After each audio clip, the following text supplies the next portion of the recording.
أعوذ بالله من الشيطان الرجيم بسم الله الرحمن الرحيم السلام عليكم ورحمة الله وبركاته رب اشرح لي صدري ويسر لي أمري واحلل عقدة من لساني يفقه قولي ربنا زدنا علما آمين يا رب العالمين. Dear students, welcome to today's session of Tabir al-Qur'ani by Dr. Fadil Salih Samrai.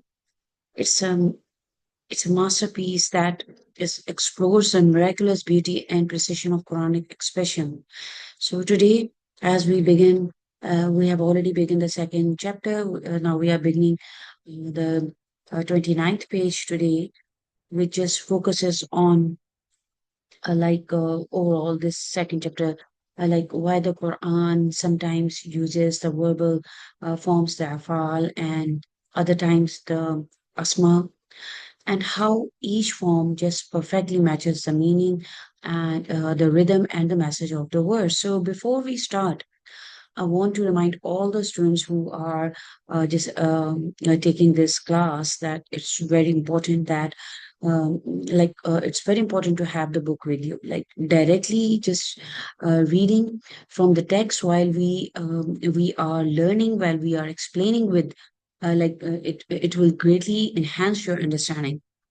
Also, I have the link to download or to access the book that has been shared multiple times with all the recordings of the classes. So please make sure that you have it open as we go through each passage, step by step.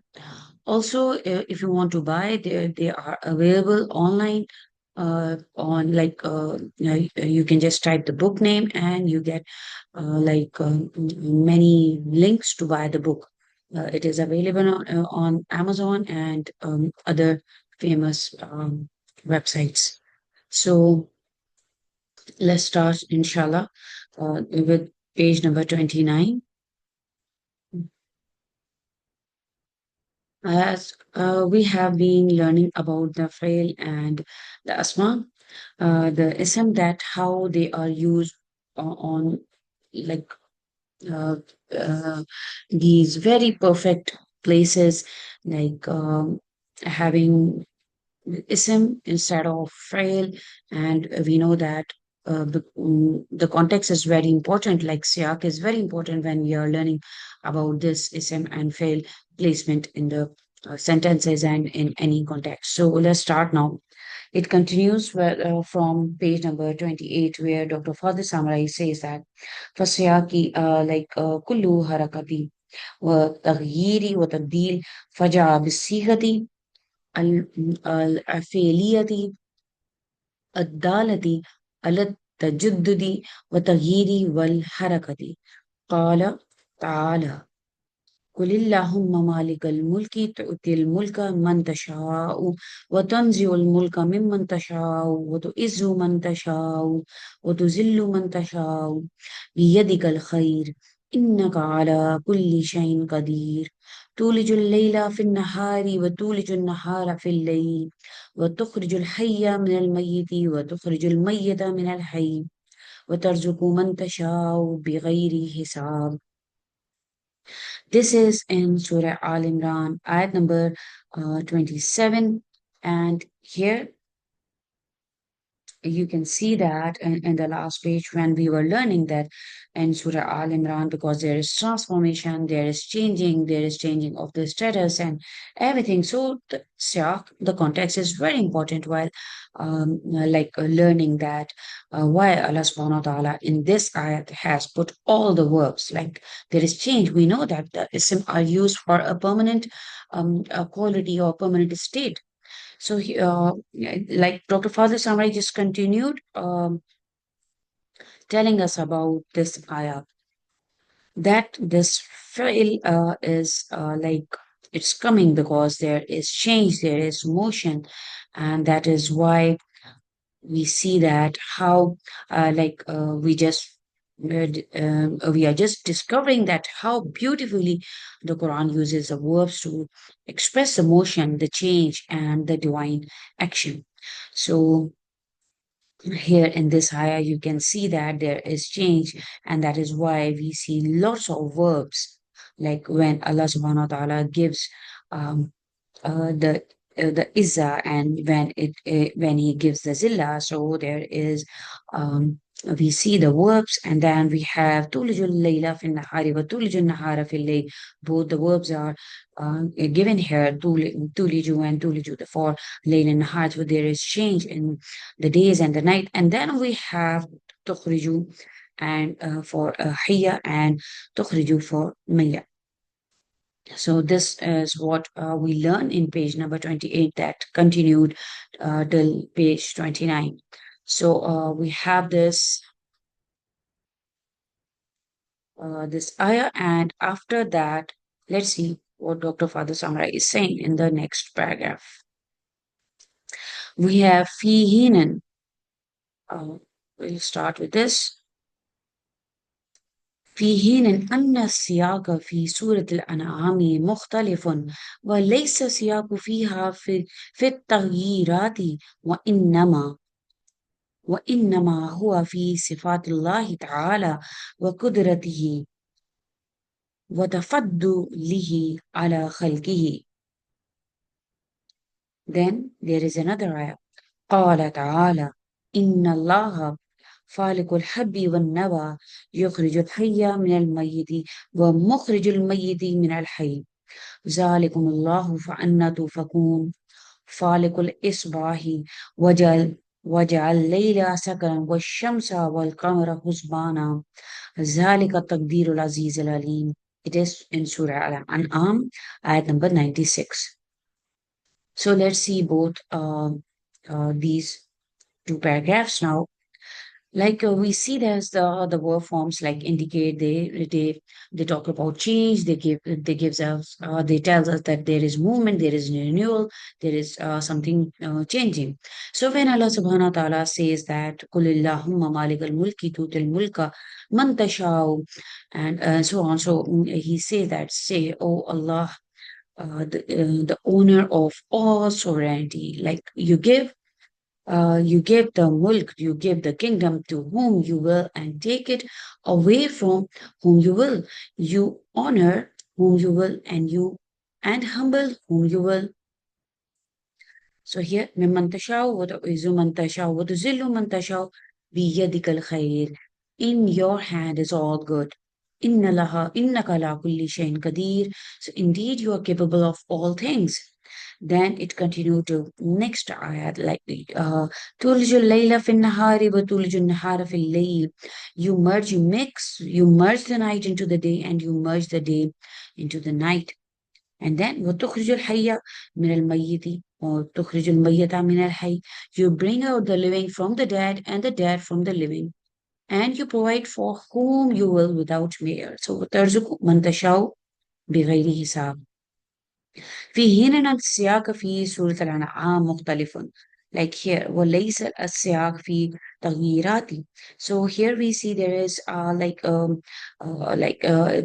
there is a difference, like in the context in Surah Al-An'am, we see that there is difference, like there the topic is not about changes and not about the transformation. Rather, you see that it describes Allah subhanahu wa ta'ala's attributes, Allah subhanahu wa ta'ala's power and generosity towards his creation. So let's see, that is why here, وَإِنَّمَا هُوَ, we see here, وإنما هو في صفات الله تعالى وقدرته وتفضله على خلقه, to his creation. Like then we see this ayah. See this? قال تعالى indeed إن الله فالق الحب والنوى. Indeed Allah is the splitter of the grain and the seed. He brings forth the living from the dead, and is a bringer out of the dead from the living. ومخرج الميت من الحي. ذلكم الله فأنا توفقون. That is Allah. So how are you deluded? Then the ayah continued. He is a splitter of the morning, and he made the night a time of rest, and the sun and the moon for calculation.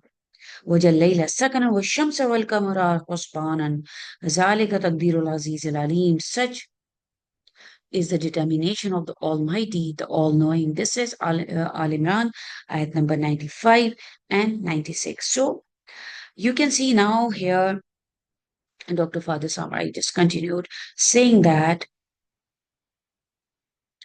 فأنت فأنت ترى أنه بدأ الآية بالجملة الاسمية وكان مسندها اسما أيضا ثم جاء بعده باسمين آخرين هما مخرج الميت وفالق الإصباح ثم ذكر أنه then يخرج الحي بصورة بصورة الفعلية لما ذكرت من حركة الحي بخلاف ما في آية آل عمران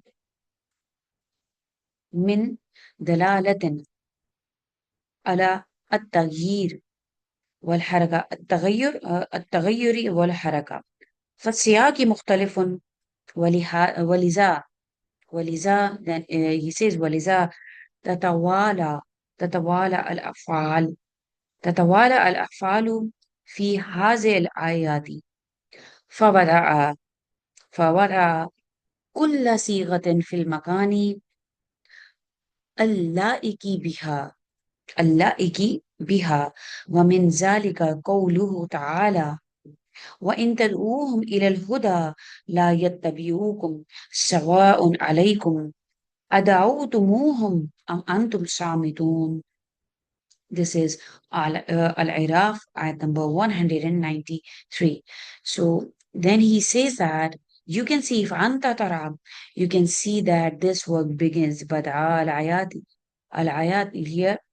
بالجملة الاسمية, you can see that this verse begins with the with جملة اسمية and a sentence that is starting with an ism whose you can see مسند اسما أيضا whose خبر you can see is also a noun. It's also a noun. Then two other nouns you can see follows and like here مخرج الميت وفالق الإصباح, the splitter of the dawn, falikul isbah. Then summa zakara, then after that comes a verb form yukhrijul hayya because it describes a movement and activity of life. بصورة الفعلية لما ذكرت من حركة الحي. So here like فالسياق مختلف. So here this differs from the words in Al Imran where the context is about the transformation and change. So here and like that is why the verbs like they were dominating there because it was all about the changes. It was all about the transformation. But here we are talking about the sifas of Allah subhanahu wa ta'ala. Like here, each form, noun, or verb is just perfectly placed according to the theme of the, we can say, of the verse. فوضع كل صيغة في المكان اللائق بها.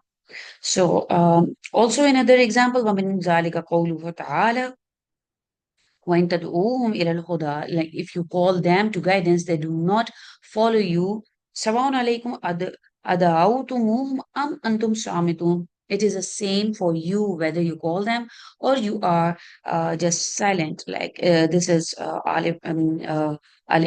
So here Dr. Fadil Samrai just continued saying that it is because ففرق بين طرف طرف تسوية فقال أدعوتموهم بالفعل ثم قال أنتم صامتون بالاسم ولم then he says that ولم يسوي بينهما ولم يسوي بينهما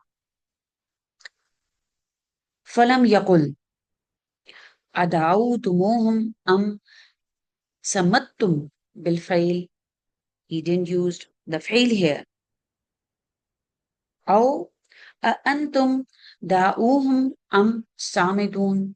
So here this is what Dr. Father Samai is telling us the difference. Like if one is the verb, then the other is the ism, and it is not vice versa. Like it was not changed. So why? this work, Dr. Father Samurai says that you can ask, and then he says that, you can see this verse, like it's starting with the jumla ismiya, and then we have the khabar, and we then he keeps on telling us the differences, like why the verb is used, why the noun is used, and then he says that, like here, um, you see this, ففرق بين طرفيه here, like each form, he's saying that a noun or verb is just it is just perfectly placed according to the theme of the words, like in this example.